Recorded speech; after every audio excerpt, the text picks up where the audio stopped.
মেয়েদের জন্য 10টি হারাম কাজ। নাম্বার 1, উঁচু করে চুল বাঁধবেন না। আমার দিনী বোনেরা, উঁচু করে কখনোই চুল বাঁধবেন না।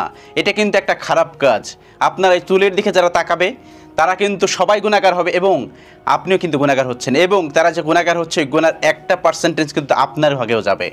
বি কেয়ারফুল বোন আমার, এই কাজটা কখনোই করবেন না, এটা কিন্তু হারাম কাজ, চুল উঁচু করে বাঁধা। নাম্বার 2, নকল চুল লাগানো। আমার দিনী বোনেরা, কখনো এই কাজটা করবেন না, নকল চুল লাগাবেন না, এটা কিন্তু হারাম।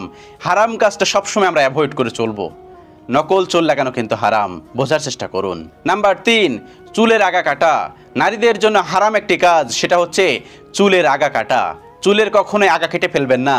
এটা কিন্তু রব্বুল আলামিন আপনাদেরকে দান করেছেন অনেক লম্বা লম্বা চুল। চুল লম্বা তো নারী সুন্দর। বি কেয়ারফুল, এইটা কখনোই কাটবেন না, চুলের আগা কাটবেন না, এটা কিন্তু হারাম কাজ। নাম্বার 4, পারফিউম ব্যবহার করা।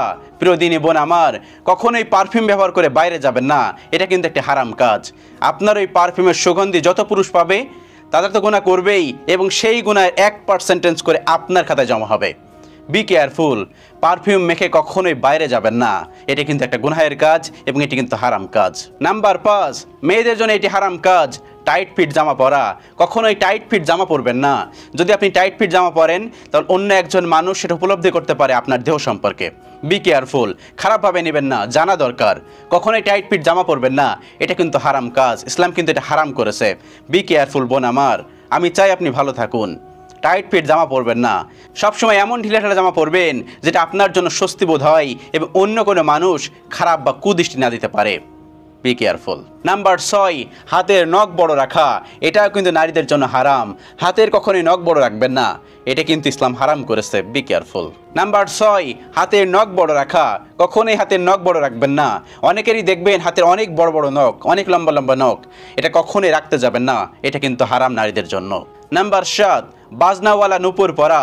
এটা কিন্তু নারীদের জন্য হারাম। বাজনাওয়ালা নুপুর কখনোই পরবেন না। নুপুর পরতে পারেন কিন্তু কখনোই বাজনাওয়ালা ঝুনঝুনিওয়ালা নুপুর পরবেন না। এটা কিন্তু অন্য একজন মানুষকে আকৃষ্ট করে, আর এই আকৃষ্টের মাধ্যমে আপনি কিন্তু গুনাহগার হবেন। আল্লাহ রাব্বুল আলামিন বোঝার তৌফিক দিক। নাম্বার 8, ব্রু প্লাক করা। অনেকেই আছেন ব্রু প্লাক করেন, এটাও কিন্তু নারীদের জন্য হারাম। আর ব্রু প্লাক করাও কিন্তু উচিত না। ব্রু প্লাক যদি আপনি করেন তাহলে আপনার চোখের ক্ষতি হবে। উপরের যে পশমগুলো আছে বা লোম যেটা বলেন, যদি এটা উঠে যায় তাহলে চোখে অনেক বড় ক্ষতি হয় এবং শরীরের অন্যান্য জায়গারও কিন্তু ক্ষতি হতে পারে। এটা কিন্তু বিজ্ঞানও বলেছে এবং 1400 বছর আগে কিন্তু ইসলামও সেটাই বলেছে। বি কেয়ারফুল, এই হারাম কাজটা থেকে বিরত থাকুন। কখনোই ব্রু প্লাক করবেন না। নারী কিন্তু এমনিতে সুন্দর, আল্লাহ রাব্বুল আলামিন সুন্দর আকৃতিতে তাদেরকে বানিয়েছেন। সবাইকে বোঝার তৌফিক দিক আল্লাহ। নাম্বার 9, বেপরদায় চলাফেরা করবেন না। এটাও কিন্তু নারীদের জন্য হারাম। আপনি কখনোই বেপরদায় চলাফেরা করবেন না। আপনি যে গুনাহ করতেছেন এবং অপরকেও গুনার মাধ্যমে আকৃষ্ট করতেছেন এবং সেই গুনার ভাগীদার কিন্তু আপনিও হবেন। শুধুমাত্র একজন মানুষ যে আপনার মুখে তাকালো তার জন্য সে যে গুনাহগার হলো সেটা কিন্তু না, সেই গুনাহ থেকে কিন্তু আপনিও ভাগ পাবেন। সেজন্য কখনোই একজন নারী, দিনী বোন, বেপরদায় চলাফেরা করবেন না। সবসময় ভালোভাবে চলাফেরা করবেন।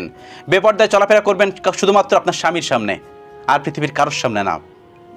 এটা কিন্তু কখনোই ভালো কিছু বয়ে আনে না। বি কেয়ারফুল, ভালো থাকুন, সুস্থ থাকুন এবং বেপরদায় চলাফেরা না করুন। নাম্বার 10, হাতে পায়ে নেল পালিশ ব্যবহার করা এবং পায়ে আলতা ব্যবহার করা। এটাও কিন্তু নারীদের জন্য হারাম। এই কাজটা করতে যাবেন না। হ্যাঁ, এই কাজটা করবেন শুধুমাত্র আপনার স্বামীকে দেখানোর জন্য, আর আপনি যদি অন্য কোনো ব্যক্তিকে দেখানোর জন্য করেন সেটা কিন্তু অবশ্যই হারাম হবে এবং আপনার জন্য এটা গুনাহের কাজ হবে। এই কাজগুলো করা থেকে বিরত থাকুন। এই 10টি কাজ হচ্ছে নারীদের জন্য হারাম কাজ। আল্লাহ রাব্বুল আলামিন আমাদের সকলকে বোঝার তৌফিক দান করুন এবং সহি আমল করার তৌফিক দান করুন। আমিন।